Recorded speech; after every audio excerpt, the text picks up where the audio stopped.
Hallelujah. Good morning. Very good morning. It's a Sunday, right? रविवार है, प्रभु के सानिध्य में जाना है। प्रभु के संतानों के लिए रविवार एक त्योहार की तरह होता है। प्रभु के अन्य संतानों के साथ मिलकर आराधना करने के लिए, प्रार्थना करने के लिए, प्रभु की स्तुति करने के लिए, प्रभु के वचन से सुनने के लिए हमें उत्सुकता होनी चाहिए। जाएं, अवश्य अपने चर्च जाएं।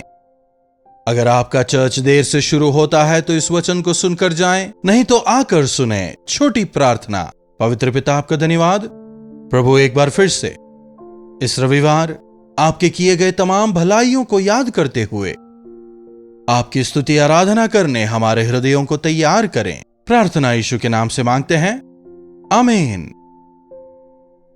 प्रभु की स्तुति हो। हम चर्च आखिर क्यों जाते हैं? एक शब्द में कह देते हैं, आराधना करने। आराधना का मतलब क्या है यदि पूछें तो विभिन्न लोगों के पास इसकी विभिन्न परिभाषा होगी। आराधना का मतलब केवल गीत नहीं होता। गीत, प्रार्थना, स्तुति, धन्यवाद, प्रभु के नाम को महिमित करना, हमारी जरूरतों को, विनतियों को प्रभु के सामने रखना, यह सब मिलकर ही आराधना संपूर्ण होती है। जब हम आराधनालय जाते हैं, प्रभु के आत्मा हमें प्रेरित करते हैं और हम अपनी स्थिति को समझ पाते हैं। साथ ही साथ परमेश्वर की भलाइयों को हम याद कर पाते हैं। उत्पत्ति, निर्गमन, ले व्यवस्था, गिनती, व्यवस्था विवरण, इन पांचों पुस्तकों को मूसा ने लिखा है। आप यह जानते हैं ना? ठीक है। उत्पत्ति में संसार की सृष्टि के विषय, निर्गमन में इस्राएलियों के मिस्र की बंधुआई से निकलने के विषय, और फिर गिनती की पुस्तक में जनगणना के विषय, वे कहां कहां गए। वैसे ही लेवी व्यवस्था की पुस्तक में, दरअसल पहले लेवी व्यवस्था फिर गिनती, तो लेवी व्यवस्था में आराधना के तरीके, हमें किस प्रकार जीवन बिताना है, व्यवस्थाओं को, नियमों को हम वहां पाते हैं। गिनती में जनगणना, संख्या वगैरह सब कुछ है। फिर व्यवस्था विवरण में, व्यवस्था विवरण, यहां पर एक विवरण है जो पहले बताया गया है, दोबारा से उसका विवरण करके या उसे विस्तृत करके लिखी गई पुस्तक है व्यवस्था विवरण। यदि आप इसे ध्यान से पढ़ें तो कई गहरे राज को आप समझने पाएंगे। यहां तक कि हमारे प्रभु यीशु जब इस संसार में थे, व्यवस्था विवरण के कई रेफरेंसेस को उन्होंने कोट किया था। यकीनन पूरा वचन ही परमेश्वर ही का वचन है। कई बार हमें लगता है कि हम वचन को जानते हैं, लेकिन आवश्यक है कि हम वचन की गहराई को, वचन के भेदों को समझें, तभी इस संसार में एक जयवंत जीवन जीने पाएंगे। व्यवस्था विवरण की पुस्तक को मूसा ने अंत में लिखा था, और इस पुस्तक में मूसा बार बार एक पद का इस्तेमाल करता है जो कि है स्मरण करना, स्मरण करना, स्मरण करना। कैसे तुम्हारे परमेश्वर यहोवा ने तुमसे प्रेम किया, स्मरण रखना। मिस्र में कैसे महान चमत्कार परमेश्वर ने किए, उन्हें स्मरण रखना। कैसे उन्होंने जंगल में तुम्हारी अगुवाई की, उसे स्मरण रखना। स्वर्ग से तुम्हारे भोजन के लिए उन्होंने मन्ना बरसाया, उसे याद रखना। तुम्हारी प्यास बुझाने के लिए परमेश्वर ने चट्टान से पानी पिलाया, स्मरण रखना। इन 40 सालों में तुम्हारे पैरों को ठोकर खाने से, तुम्हारे चप्पल को फटने से परमेश्वर ने रोका, स्मरण रखना। तुम्हारे वस्त्रों को फटने से बचाने वाले परमेश्वर को तुम याद रखना। दिन में बादल का खंभा बनकर, रात में अग्नि की ज्वाला बनकर तुम्हें चलाने वाले परमेश्वर को तुम याद रखना। जब तुम परमेश्वर के विरुद्ध कुड़कुड़ाए, जब तुमने उनके विरुद्ध बात की, परमेश्वर का क्रोध भड़का और सांप के काटने से लोग मर रहे थे, कैसे पीतल के सांप की ओर देखने की वजह से लोग बचने लगे, इस बात को स्मरण रखो। जी हां, आज हमें भी यही करना है। हे मेरे मन, यहोवा को धन्य कह और उनके किसी भी उपकार को ना भूलना। दूसरे शब्दों में, उसे याद रखना। यदि हम हमारे जीवनों में परमेश्वर की भलाइयों को सदैव याद रखें तो धन्यवादी होकर जीने पाएंगे। साथ ही साथ परमेश्वर से हम और अधिक आशीष पाएंगे। प्रभु का वचन हमें बताता है अंत के दिनों में लोग धन्यवादी नहीं होंगे। क्या आपको प्रभु ने जो भलाइयां की वे याद हैं? उनके किए गए उपकारों को आपने याद रखा है? कौन सी स्थिति से आज हम यहां तक पहुंचे हैं, क्या आपको स्मरण है? एक समय हम मां के गर्भ में बेडौल थे। वहां से लेकर आज अगर हम इस स्थिति में पहुंचे हैं, अच्छे रूप को हासिल किया है, एक अच्छी बढ़त जीवन में पाई है, समझ और ज्ञान आज हम में है, तो क्या यह सब कुछ हमारे मां बाप की देन है कि उन्होंने हमें पढ़ाया, लिखाया, खिलाया?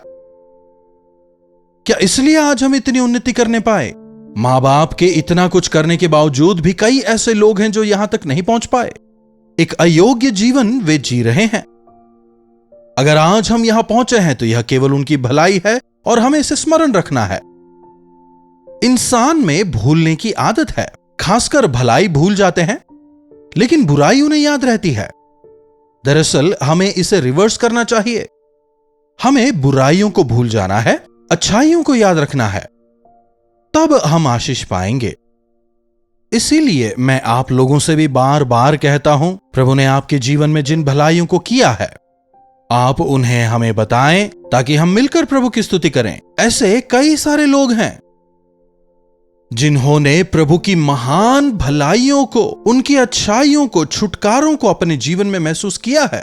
और जब वे अपनी गवाही भेजते हैं, आपको खुद ही समझ आया होगा कि जब आप उन्हें टाइप करके हमें भेजते हैं तो आप खुद उन्हें याद कर कितने आनंदित होते हैं, कितने प्रोत्साहित होते हैं। हमें भी प्रोत्साहित करते हैं। इसलिए स्मरण करें, कभी कभी हमारे मन में जो है उसे बाहर लाने के लिए परमेश्वर विभिन्न परीक्षाओं से होकर गुजरने देते हैं।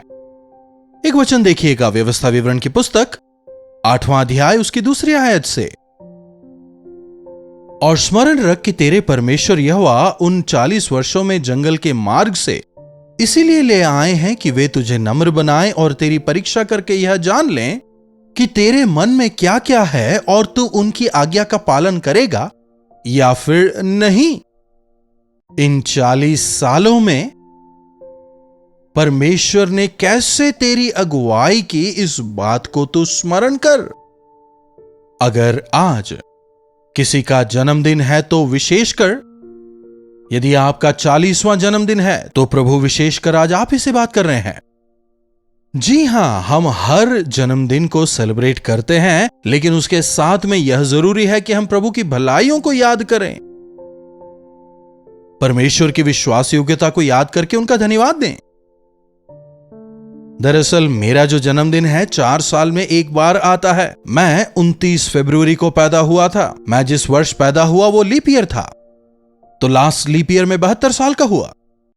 और जब मैंने इन वर्षों के दौरान परमेश्वर की भलाइयों को याद किया, कितना प्रोत्साहन, कितनी तसल्ली। और जब मैंने अपनी गवाही को बांटा, कई लोग उससे उत्साहित हुए, प्रेरित हुए। परमेश्वर की अच्छाइयों को ढांपे बिना हमें उसे अपनी आने वाली पीढ़ी को बताना चाहिए। आज हमारे बच्चे हमारे अतीत के बारे में नहीं जानते। जब वे पैदा होते हैं उनके पास सब कुछ होता है, इसलिए वे धन्यवादी नहीं होते। मिस्र और मिस्र के मार्ग में परमेश्वर ने जो चमत्कार इस्राएलियों के लिए किए, उन्होंने अपने बच्चों को नहीं बताया, इसलिए वे अविश्वासी हो गए।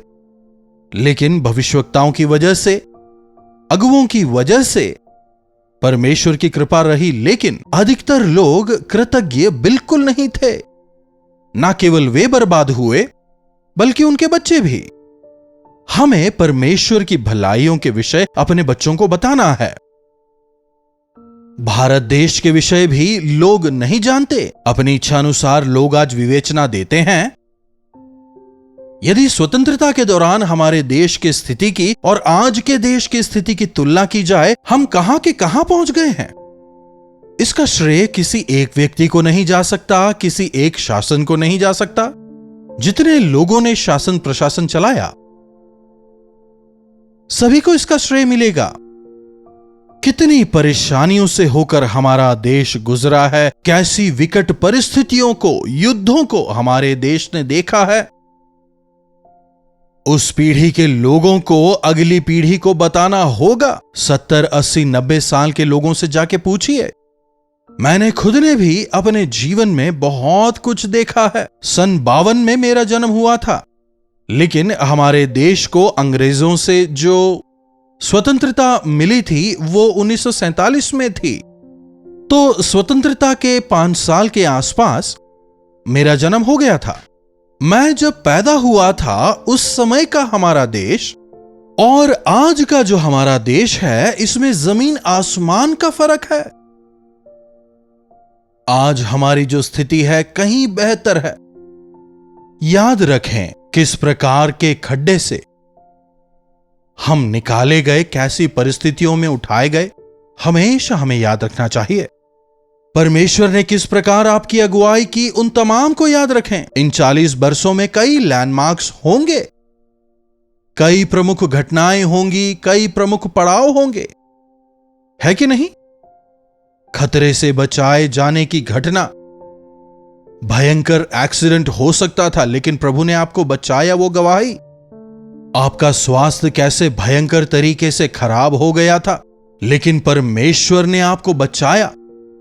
उस गवाही को याद रखें, तब आप कहने पाएंगे प्रभु मैं क्या हूं, यह केवल आपकी दया है। और जिस स्थिति में आप हैं उसमें आप आनंदित रहने पाएंगे। आपकी गवाहियां जब आप दूसरों के साथ में बांटते हैं, अनेक लोग आशीष पाते हैं। तो हर रविवार को हमें चर्च जाकर हमारे हृदयों को परमेश्वर के सामने हमें खोलना है और प्रभु के भवन में अपनी गवाहियों को देना है और धन्यवाद के साथ उनकी स्तुति आराधना करनी है। इसकी बजाय सांस्कृतिक तौर पर चर्च जाके वापस आ जाने से कोई भी लाभ नहीं होने वाला। आत्मा और सच्चाई से हमें उनकी आराधना करनी है, उनके सानिध्य में हमें समय बिताना है, उनकी स्तुति आराधना करनी है। कितने लोग अपने जीवनों में परमेश्वर की भलाइयों को याद रखते हैं? एक समय था जब हर एक बात के लिए थैंक्सगिविंग प्रेयर रखते थे। आजकल वो प्रेयर भी गायब हो चला है। ना ही वो 1 मिनट की, 2 मिनट की गवाही ही नजर आती है। जरूरी नहीं कि स्टेज पर जाकर के ही आप गवाही दें, व्यक्तिगत तौर पर भी यदि आप लोगों के साथ में अपनी गवाही बांटेंगे तो वे प्रोत्साहित होंगे ना? वे भी इस प्रकार के चमत्कार की अपेक्षा अपने जीवनों में रखेंगे। स्मरण करें, याद करें, अपने बच्चों को परमेश्वर की भलाई के विषय में बताएं, परमेश्वर की भलाई के लिए उनका धन्यवाद करो। वचन हमें बताता है, 18वीं आयत को देखिए, परंतु तू अपने परमेश्वर यहोवा को स्मरण रखना, क्योंकि वे ही तुझे संपत्ति प्राप्त करने का सामर्थ्य इसलिए देते हैं कि जो वाचा उन्होंने तेरे पूर्वजों के साथ में बांधी थी उसको पूरा करें, जैसा आज प्रकट है। परंतु यदि तू अपने परमेश्वर यहोवा को भूलकर दूसरे देवताओं के पीछे होलेगा और उनकी उपासना और उनको दंडवत करेगा, तो मैं आज तुमको चिता देता हूं, तुम निसंदेह नष्ट हो जाओगे। परंतु तू अपने परमेश्वर यहोवा को स्मरण रखना। परमेश्वर ने कैसे तुम्हें योग्य बनाया है, तुम्हें सामर्थ्य दी है, इसे तुम स्मरण रखो और उनकी स्तुति करो। जितना अधिक हम परमेश्वर की भलाई को याद करेंगे, उतना अधिक हम धन्यवादी होकर जिएंगे। जितना अधिक हम धन्यवादी होकर जिएंगे, उतना अधिक जीवन में आशीष पाएंगे। आइए प्रभु की भलाइयों को याद कर उन्हें धन्यवाद दें। महापवित्र परमेश्वर, हां प्रभु, कई बार हम आपकी भलाइयों का अनुभव तो करते हैं, लेकिन चलते चलते हम उन्हें भूल जाते हैं, हम उन्हें स्मरण नहीं रखते, आने वाली पीढ़ियों तक उन्हें नहीं पहुंचाते। प्रभु हमारी मदद करें कि हम आपकी भलाइयों को, आपकी अच्छाइयों को याद रखते हुए उन्हें स्मरण कर, आपका धन्यवादी होकर, आने वाली पीढ़ियों तक आपकी भलाइयों को बताकर, आपके जीवित गवाह होकर, आत्मा और सच्चाई से आपकी आराधना करते हुए जीने का अनुग्रह हमें दें। प्रार्थना यीशु के नाम से मांगते हैं, आमीन। अब हमारे पिता परमेश्वर का प्रेम, प्रभु यीशु मसीह का अनुग्रह, पवित्र आत्मा की संगति और सहभागिता हम इसे प्रत्येक के साथ आज, कल और सर्वदा बनी रहे, आमीन। प्रभु परमेश्वर की महिमा हो। अपने प्रार्थना विषयों को आप हमें 9884907779 पर व्हाट्सएप, वॉइस मैसेज या टेक्स्ट के द्वारा भेज सकते हैं। हमें आपसे सुनकर, आपके बारे में जानकर आपके लिए प्रार्थना करने में काफी प्रसन्नता होगी। जिन 2 कार्यक्रमों को हम आपके लिए लाए हैं, उन कार्यक्रमों को आप देखें और जीवन में आशीष पाएं।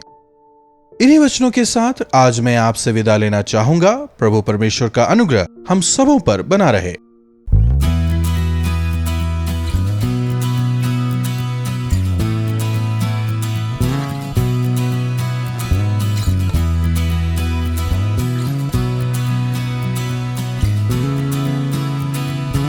हालेलुया।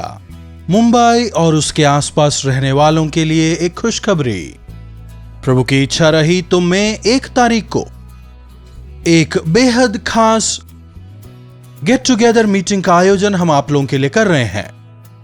शाम 6 बजे से लेकर रात 10 बजे तक होने वाले इस मीटिंग में आप जरूर भाग लें। व्यक्तिगत तौर पर आपसे मिलकर आपके लिए प्रार्थना करने के लिए, प्रभु के संदेश को आप तक पहुंचाने के लिए हम चेन्नई से मुंबई आ रहे हैं। आइए इस गेट टुगेदर मीटिंग में भाग लेकर प्रभु की आशीषों को पाइए। एड्रेस है morning star English school, Sion, Dharavi, Mumbai. अधिक जानकारी के लिए आप 9884907779 पर या व्हाट्सएप करें। अधिक जानकारी आपको दी जाएगी। अपने परिवार को साथ लाएं, मित्रों को भी जरूर लाएं। मिलकर हम प्रभु की स्तुति करेंगे, व्यक्तिगत जरूरतों के लिए और अन्यों के लिए मिलकर प्रार्थना करेंगे, प्रभु के वचनों को सुनेंगे। जरूर आएं, प्रभु की आशीषों को पाएं। जरूर आएंगे ना?